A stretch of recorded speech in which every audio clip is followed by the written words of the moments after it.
دو اہم خصوصیات اللہ رب العزت نے عورت کو دی تھی. ایک کہ انسان کو میں نائب بنا رہا ہوں، زمین پر پیدا یہ عورت کرے گی، اور دوسرا کہ جب یہ کر چکے گی تو ہر انسان میرے نائب ہونے کا حق ادا نہیں کر سکے گا سوائے اس کے کہ جس کی پھر تربیت یہ عورت کرے گی، اور جس کی تربیت میں انتہائی درجے کی کیئرفلنس برتے گی، اور اس کو اللہ رب العزت اور آقا علیہ الصلوۃ والسلام کے عطا کردہ معیارات اور سٹینڈرڈز کے مطابق اس کی پیدا ہوتے ساتھ ہی تربیت کرے. تو پہلی درسگاہ کہ جہاں اس نے اس کو کھانا پینا سکھانا ہے، اس کو یہ سکھانا ہے کہ بیٹے یا بیٹی کھانے سے پہلے آپ نے یہ دعا مانگنی ہے، آپ نے بسم اللہ کہنا ہے، آپ نے ہاتھ دھونے ہیں، آپ نے بچپن میں اس کو زبان میں پہلا لفظ اللہ کا ڈالنا ہے، اس کو بار بار وہ شے ذکر کروانی ہے،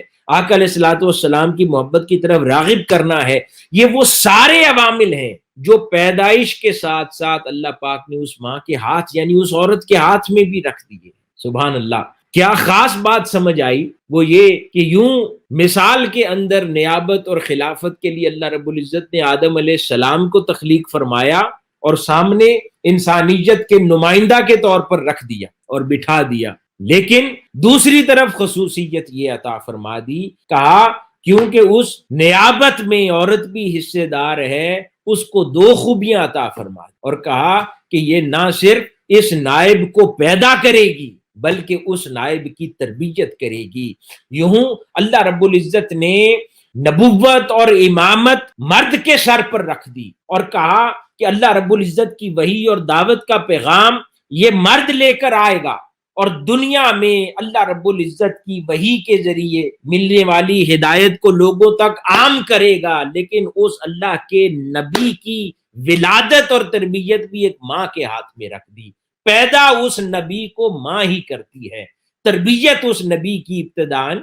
ماں ہی کرتی ہے، چاہے کوئی کتنا ہی بڑا امام اور وقت کا کوئی مجدد قطب اور ولی ہی کیوں نہ ہو. اللہ رب العزت نے اگر اس کو امامت دی ہے تو اس کی ماں کو دو درجے عطا کر دیے، ایک اس امام کو پیدا کرنا اور دوسرا اس امام کو امام بننے کے لائق کرنا.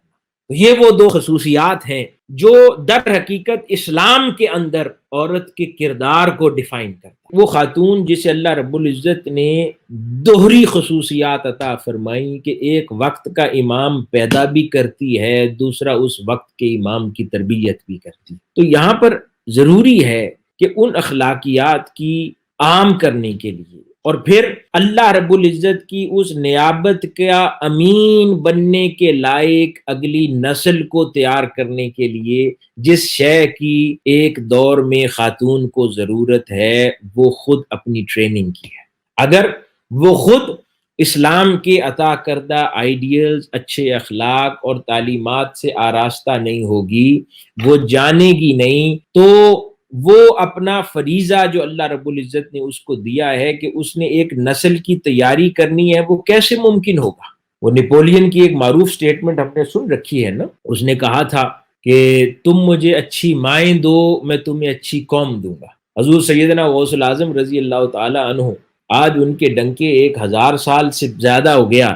بج رہے ہیں، اور سلسلہ قادریہ اور اہل تصوف کے ماننے والے پوری دنیا میں ہیں. تو کبھی آپ نے سوچا کہ وہ ایک ماں جو حضور سیدنا شیخ عبد القادر الجیلانی رضی اللہ تعالی عنہ کی والدہ ہیں اور انہوں نے تربیت کی، وہ جب ایک حضور غوث العظم کی شکل میں ایک پودا جوان کر رہی تھی تو ان کو پتا تھا کہ میں پوری دنیا میں ایک اتنی بڑی نسل کی بنیاد رکھ رہی ہوں کہ جو تصوف کی بنیاد رکھے گی، اور ہزاروں سال تک قیامت تک پھر تصوف کا فیض اس پودے سے جاری رہے گا جس کو میں پروان چڑھا. عالمی شہرت یافتہ شخصیت ڈاکٹر حسین محی الدین قادری کے علمی و فکری خطابات، رپورٹس اور ڈاکومنٹری سے مستفید ہونے کے لیے ابھی آفیشیل یوٹیوب چینل ڈاکٹر حسین قادری سبسکرائب کریں. اپ ڈیٹ رہنے کے لیے بیل کا بٹن دبائیں.